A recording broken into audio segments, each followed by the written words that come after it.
Reform করা হয় না, অর্থাৎ আগে যে 83% ট্যাক্স সরকার পেত সেটাই এখনো পাবে, আরো বৃদ্ধি করা হয়নি এবং সুনির্দিষ্ট শুল্ক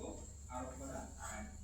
4 নম্বর যে প্রভাব পড়বে সেটা হচ্ছে সংস্কার না হয় রাজস্ব ক্ষতি হবে এবং জনস্বাস্থ্য ক্ষতি হবে। তার দুটো উদাহরণ আপনাদেরকে দিচ্ছি যে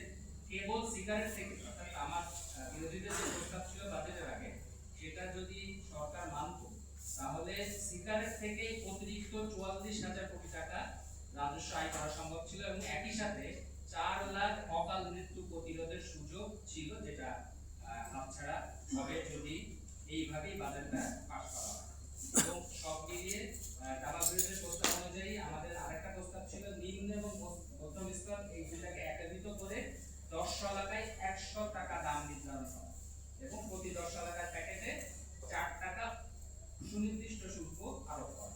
যদি এটা করা যেত তাহলে